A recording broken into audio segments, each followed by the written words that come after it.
इस वीडियो के अंदर हम फ़ाइल प्रोसेसिंग डिस्कस करेंगे। देखिए, फ़ाइल बेसिकली अगर आप अपना डेटा फ़ाइल के अंदर सेव करना चाहते हैं तो आप वो डेटा बेसिकली जाके वो फ़ाइल जाके हार्ड डिस्क के अंदर परमानेंटली सेव हो जाती है।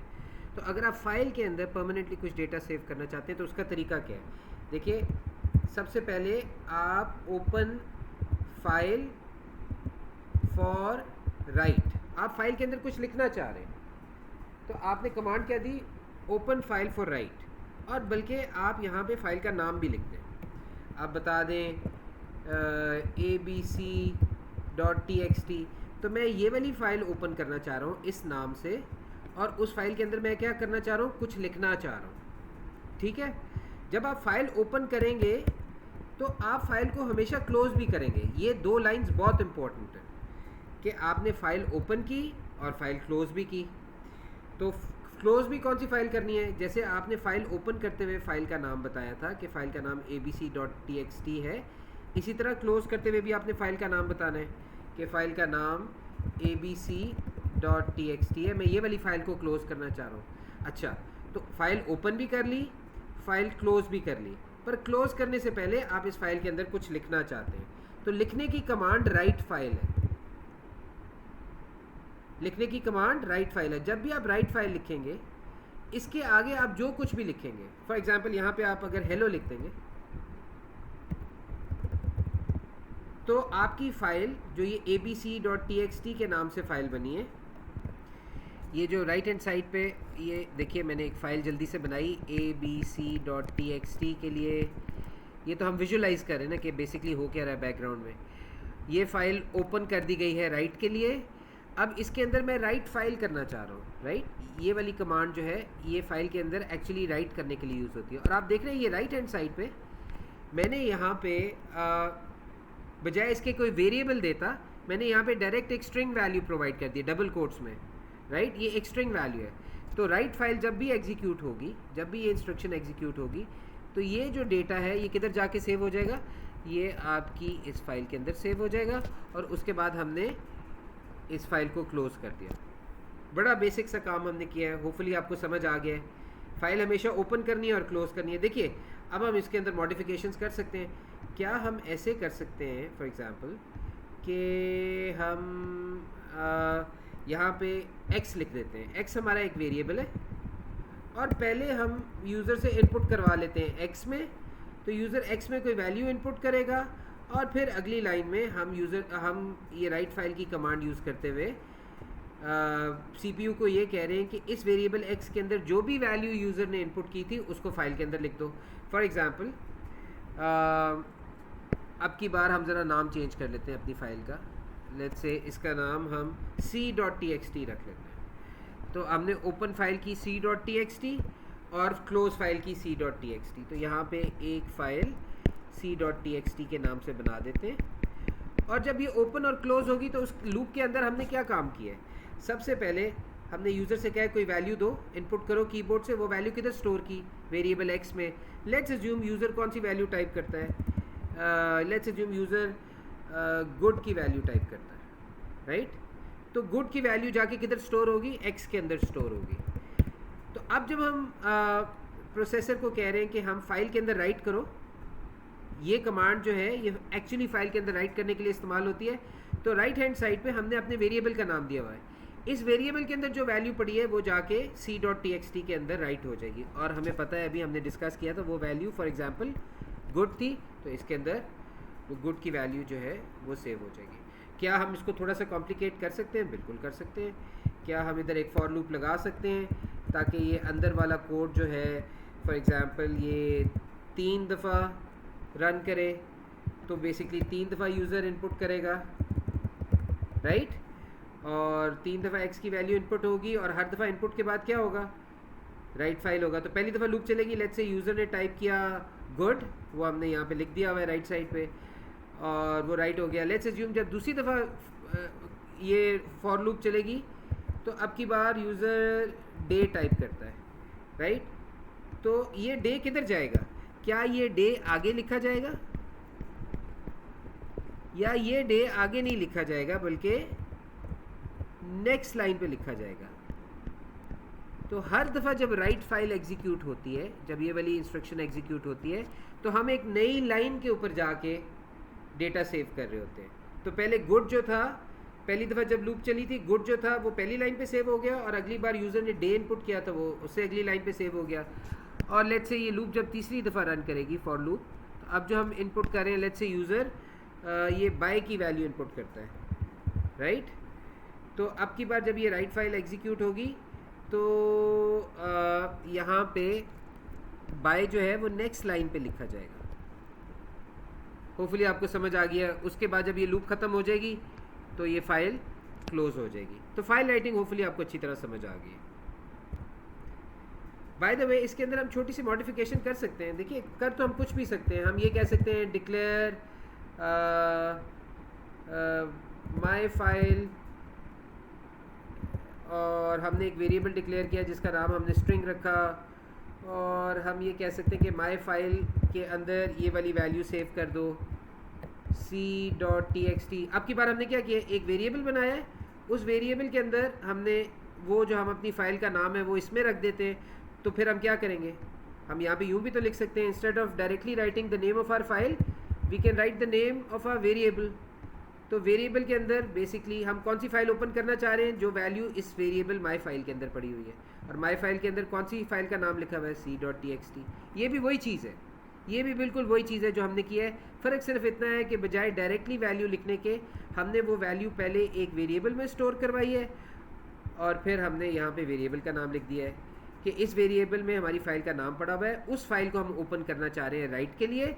और यहाँ पे जब हम क्लोज फाइल यूज़ करेंगे तो बजाय इसके कि हम डायरेक्ट फाइल का नाम लिखें डबल कोट्स के अंदर, बजाय ये करें हम अपने वेरिएबल का नाम भी दे सकते हैं कि कौन सी फाइल क्लोज करनी है जिसका नाम इस वेरिएबल के अंदर पड़ा हुआ है, और इस वेरिएबल के अंदर कौन सा नाम पड़ा हुआ है, c.txt पड़ा हुआ है। होपफुली आपको समझ आ गया। अच्छा देखिए, जिस तरह हमने ये किया है बिल्कुल इसी तरह हम रीड कर सकते हैं। अब एक चीज़ तो हमारे जेहन में होनी चाहिए, अगर हमने कोई फ़ाइल रीड करनी है तो वो पहले से फ़ाइल एग्जिस्ट करती है, उसमें कोई डेटा पड़ा है तो रीड करनी है।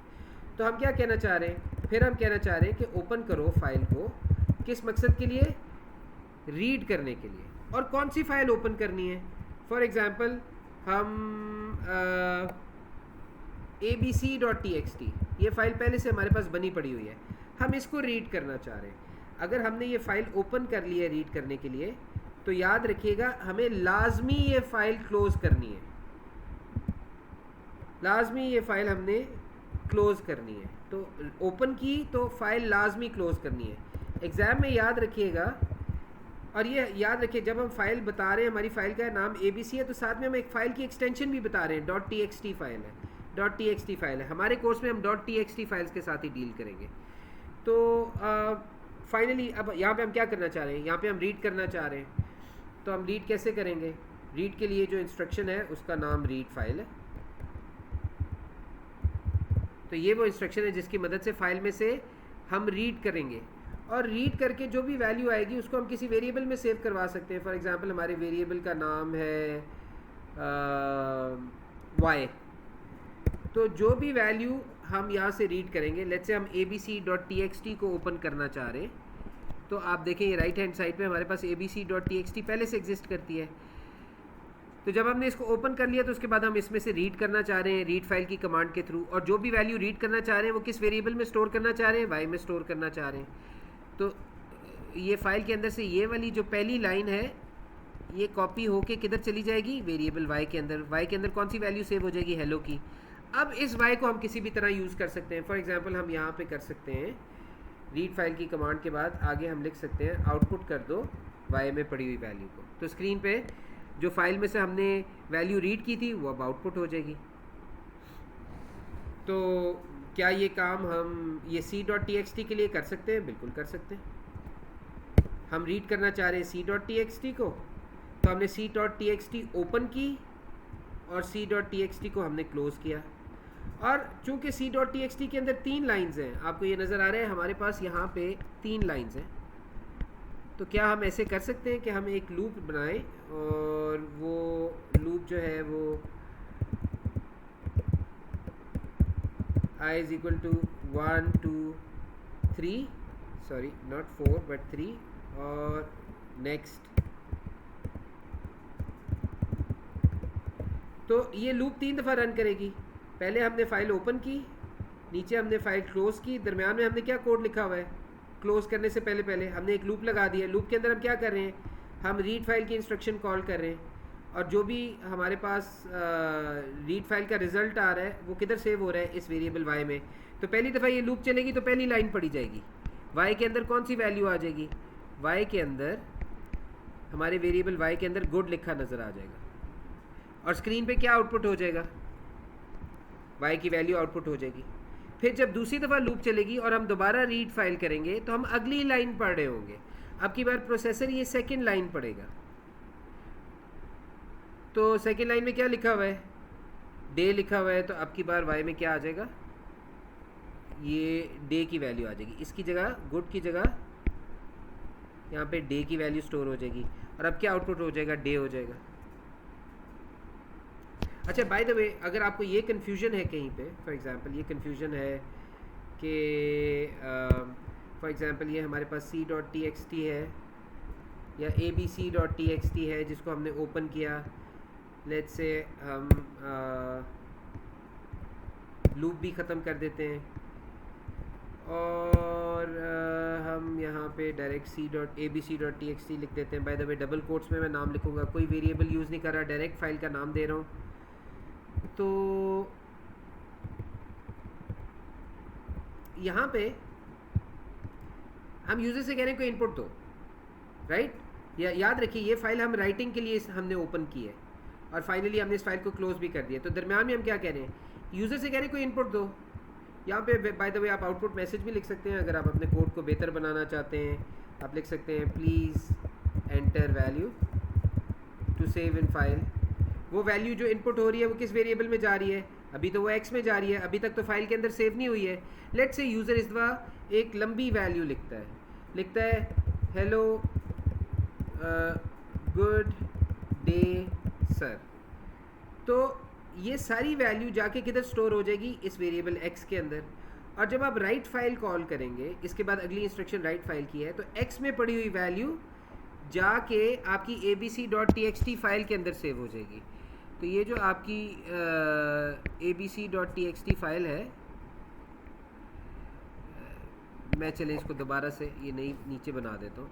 ये जो आपकी abc.txt फाइल है, इसके अंदर ये पूरी ये जो राइट फाइल की कमांड होती है ना, ये एक बारी में एक लाइन में डेटा लिखती है। तो पूरी लाइन में ये सिंगल लाइन में लिखा जाएगा हेलो गुड डे सर। तो x में पड़ी हुई जो भी वैल्यू थी, चाहे एक लफ्ज़ था चाहे एक से ज़्यादा वर्ड्स थे, वो सारी की सारी जाके फ़ाइल के अंदर जब राइट फाइल हम कॉल करेंगे तो एक लाइन के अंदर वो पूरी वैल्यू जाके सेव हो जाएगी।